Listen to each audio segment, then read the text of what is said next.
Hello YouTube, this is Mersky and welcome back to my channel. So in today's video, I will be making a review. So as you can remember, nag-review ako nung Sunset Dusk palette na nabili ko from Shopee, and it was delivered from China. I mean, it was manufactured from China. So this is the second palette. This is the Impress Cube palette by Glazed.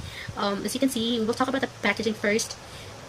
Grabe, nakakaganda yung packaging, guys. Tingnan nyo naman. It's like silvery, and then this one right here, it's like parang rose gold, and you know, mas maganda siya, made from cardboard. Hindi siya ano, hindi siya yung parang karton na manipis lang. Talagang ano siya, medyo makapal, and it's kind of heavy. Also, at the back of the packaging of the palette, you'll see the ingredients, the manufacturing date and the expiration date. This is manufactured 2018 and it will expire on 2021. So yeah, it's for 3 years from the manufacturing date yung expiration date. But yeah, it really depends on your kung saan mo nilalagay or saan mo tinatago yung mga makeup mo. So dapat hindi siya direct sa sunlight, hindi siya para maging long lasting yung buhay or lifespan ng lifespan talaga, living things yung lifespan ng palette mo. So we're done with the packaging. It's really very nice. The fonts are really very beautiful. Ayan, hindi ko alam kung anong font yan, but yeah, hindi siya masyadong naka-emboss, but you can really feel the letters and the fonts that's on here. So let's go to the inside of the palette. By the way, guys, it's still magnetic yung opening niya, same nung Sunset Dusk, and which is actually very good. So if you open the palette, oh yun, we have also some writings on here, and ayun, guys, it's really very beautiful. I think the shades right here, this side is actually very wearable, but there are also shades right here that are, I don't know if, but I like greens, I like blues. Yeah, I actually like all the colors here, but to tell you honestly, guys, na-try ko na siya. By the way, tinanggal ko na yung plastic on top of the palette. So you have here like how many shades? 1, 2, 3, 4, 5. 1, 2, 3, 4, 5, 6, 7. So 7 times 5, 35 shades right here. And as you can see, may mga na-switch na kasi na-try ko na nga to. There are actually pros and cons with this palette. But yeah, I will let you see how it works on our eyelids and our skin, so how it performs, the pigmentation wise and all that, of course. And yeah, so let's start. Ang dami kong sinabi. Okay, so bago tayo mag-start, sasabihin ko lang sa inyo, hindi na ako nag-foundation. Marami akong chismis sa mukha ngayon. But yeah, hindi na ako nag-foundation, hindi na ako nagkilay. Wala na akong time. Mag-review lang naman tayo. So, we will just be using this on our eyelids and we will see how it performs. Of course, kailangan talaga natin ng primer. So, tinatamad ako ngayon kaya hindi ako nag-foundation. So, caps na. So, isiset muna natin yung eye primer natin.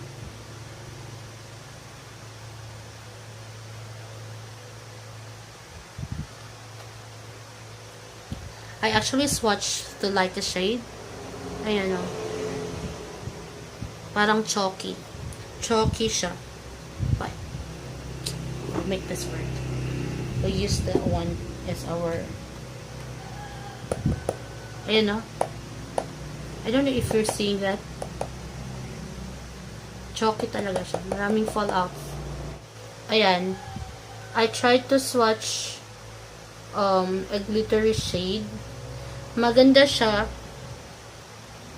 yung color payoff niya pag nakalagay dyan, but ilagay mo siya sa eyelids mo, hindi siya nagmamarka masyado, hindi siya parang hindi siya dumidikit yun. But I will try to use a concealer para dumikit siya. Let us see if it'll work. It's this color right here for our transition shade. Yan. Maraming fallout, guys. However, the color payoff and the pigmentation, maganda.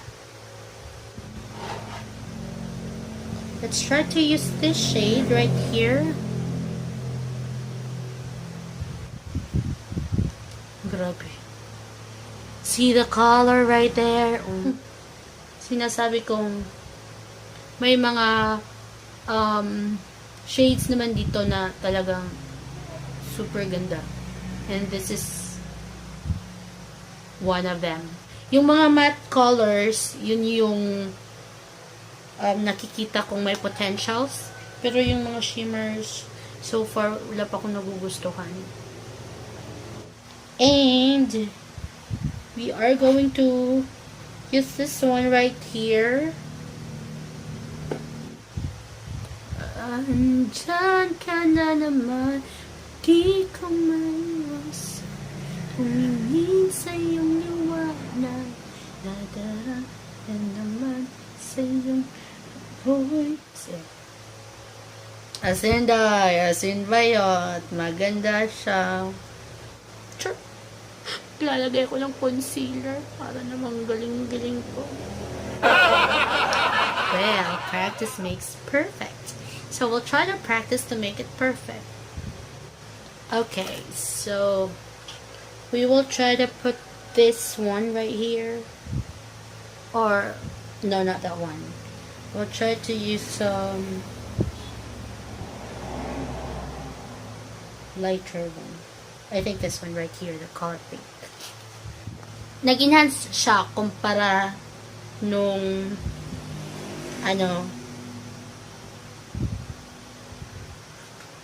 compared dun sa di mo lalagyan ng concealer. But I don't like it. Try kong kamayin.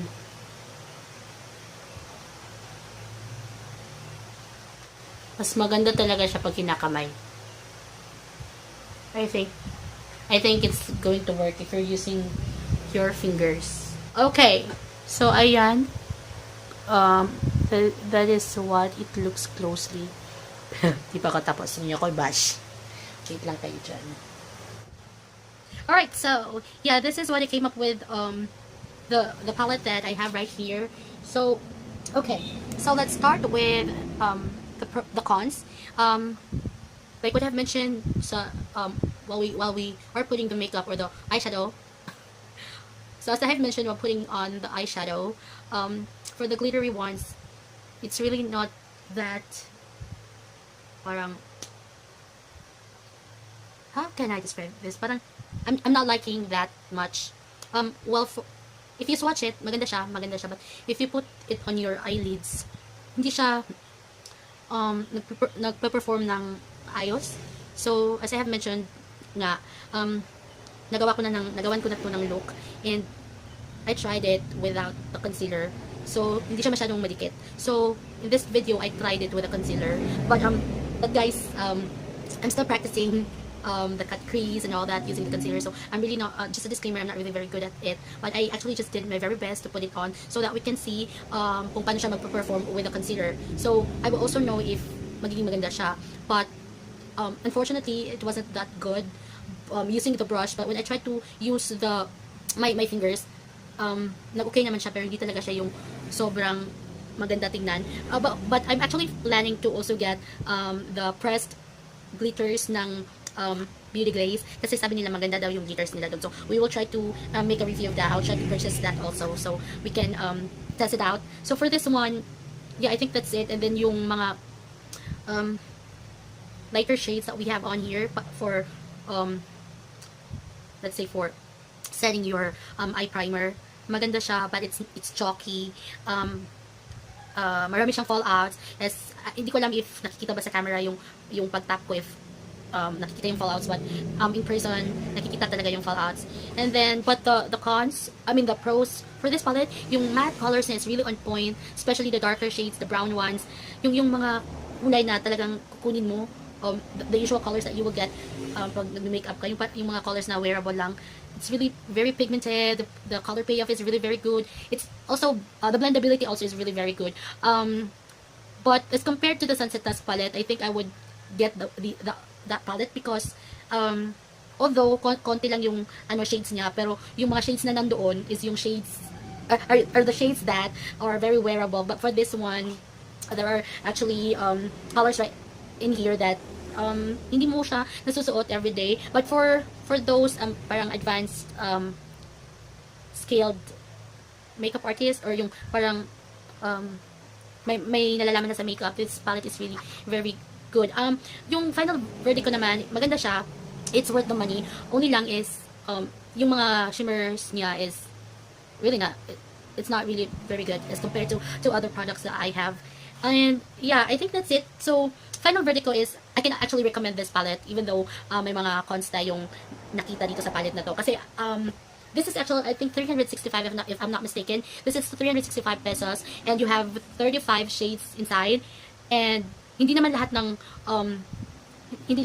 shades are glittery or shimmers. So the matte ones are actually very good. So I can say that I can recommend this palette to you. So I was just a bit disappointed because I was really very excited to get this one, kasi nga sabi nila look for the Jaclyn Hill palette, which I am really obsessed. You know that? Yung parang gustong-gusto mong kunin talaga. Hopefully, bigyan ako ng sapat na pera ni Lord. But anyways, but this is actually 365 as compared to Jaclyn Hill's. I think it ranges from 2,900 until 3,000 pesos here in the Philippines. So I might as well get this one first. But if you do have money, then you can purchase that one. But yeah, sulit naman to. Sulit naman tong Impress You by Beauty Glazed. So yeah, I think that's it. I hope I gave you some insights about the product, and kung naguguluhan kayo, or you're not very sure of purchasing this one, I hope I helped you out with it. But it's a good buy. It's not very impressive, but it's not bad at all. I mean, there are shades right here that are really very beautiful, like the brown ones. So yeah, this is a yay. Alright, so I think that's it. Thank you for watching. Have a wonderful day. Ciao.